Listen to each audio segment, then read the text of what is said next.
Coming up here, the vertebral artery, all right? These are all involved with supplying the majority of what's going to become the spinal arterial plexus. We're going to see there are some 3 major arteries involved with this plexus. So, your cord structures here are surrounded by this plexus of arteries. Why? Why not just have, the arteries go as ones to everything? We have anastomoses here. Have we looked at anything that has anastomoses yet? Circle of Willis. The circle of Willis. Why do we have anastomosis there? To ensure continuity of flow. Constant flow, redundant flow. And here is your cord, really important. You darn well better believe it. You're not walking anywhere without it. Huh. Let's look at that. So here we have the plexal arteries. These are them, all around here, okay? Here is the anterior spinal artery. Here are the 2 posterior spinal arteries. And look at this. A circle. The circle not only is indeed just circular, it goes up and down levels. This is incredible. This is wild. We have 2 areas that are supplied blood flow, so to speak. We have this dorsal area, this dorsal or posterior arterial flow, okay, which is mostly this region. And then we have the anterior flow or ventral flow that provides most of this. Under normal circumstances, the blood comes up here, flows this way, this blood that way, and that way. That's fine.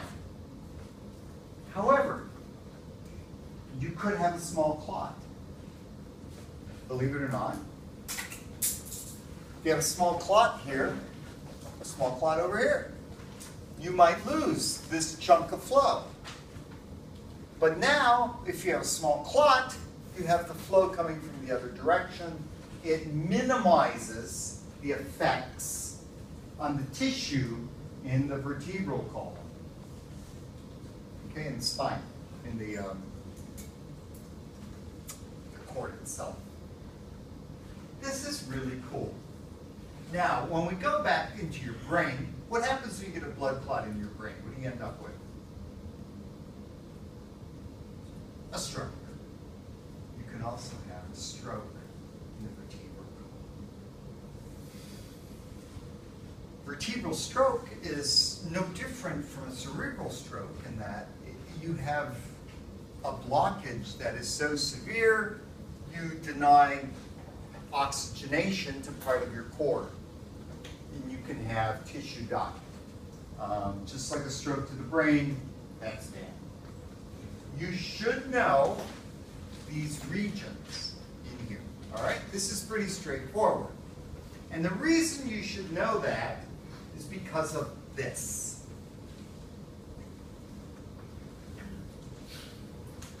This is a great figure. This is a complex figure.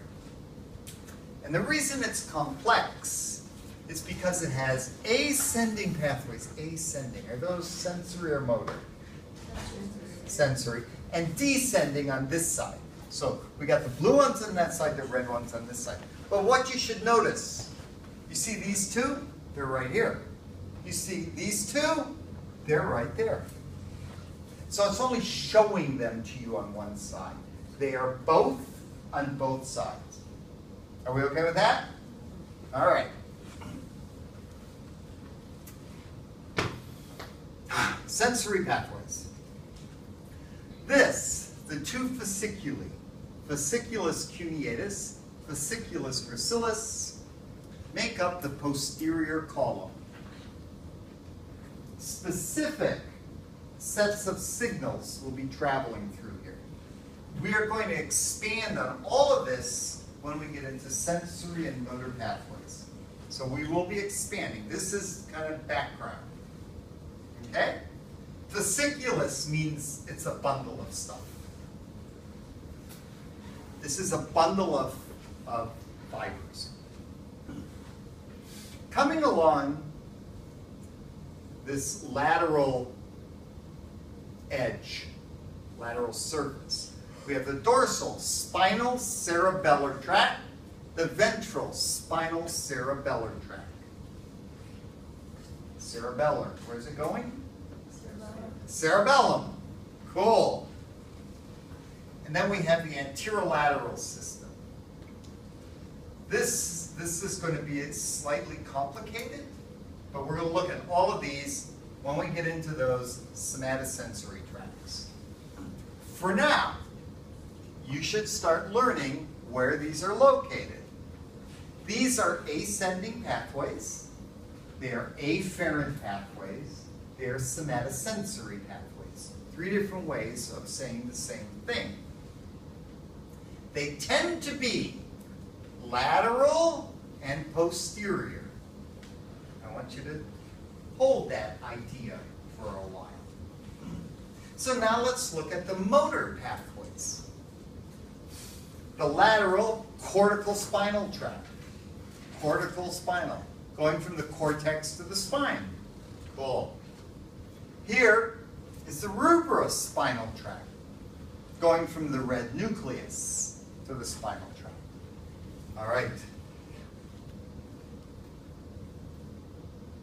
Medullary reticulospinal tract. Ooh, that one's going to become complicated. It goes from the medulla down through the reticular complex to the spinal tract.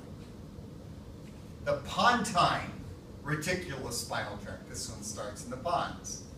And the lateral vestibulospinal. Vestibular. What is that? Does that ring a bell? Mm-hmm. What bell does it ring? Cranial.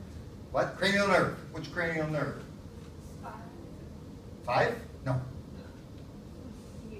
Name. Vestibulocochlear. Yeah. What is a vestibulocochlear? Number 8. Number 8? Okay, well what is it? What does it do? Hearing. Your ears. So what does it do? Balance. That's the critical aspect. Okay? As far as your spine goes, hearing is irrelevant. Is balance important? Yes. Because without balance, what are you doing? Falling. All right? And here, so we have the lateral vestibulospinal and the anterior over here, cortical spinal. So we have a lot going on. But these are motor tracts.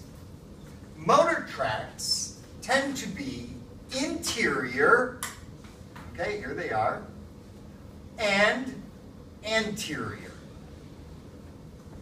Huh. So, you have some minor trauma. You get hit in the back. What does that affect? Sensory pathways. Sensory. Oh, it hurts. You might have some tingling. Can you still walk? Yes. You can. Cool. In order to damage motor tracts, you need to do pretty severe spinal trauma. Huh. Well, how can I damage this? What do I have to do? Stab. What? Go ahead. A stab wound. Okay, sure, that works. That's fine. You lose some sensation, then you lose motor, then you're probably going to die.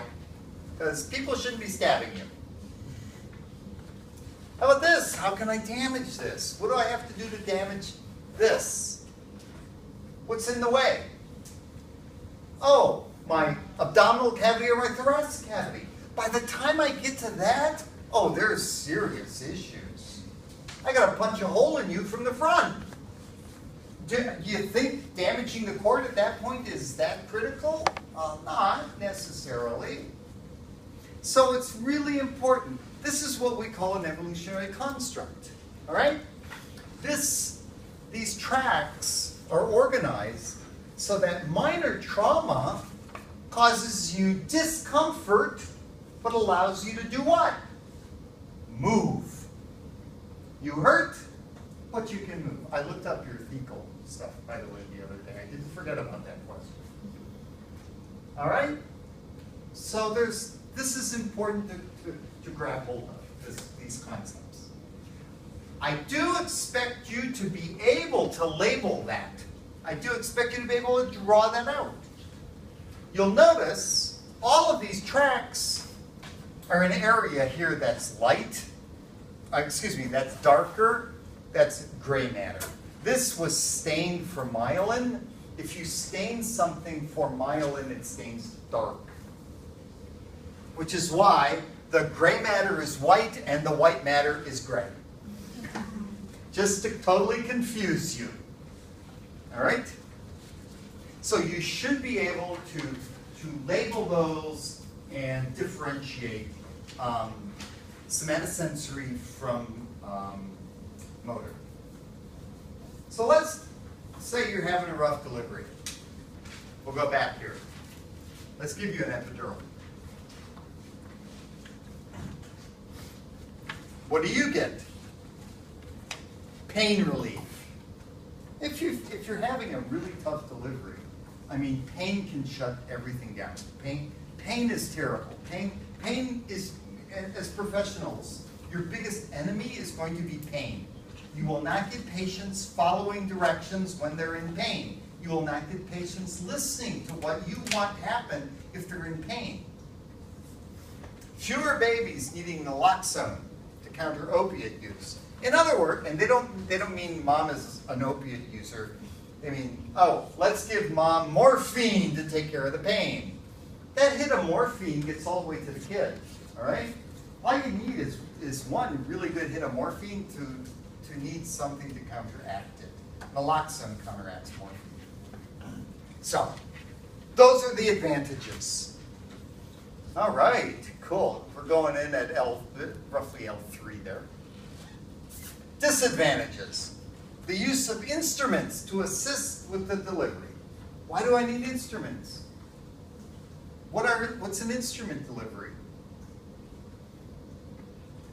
Forceps. So what do I do with the forceps? Grab the baby's head and start pulling. Because you need to get the kid out. Why?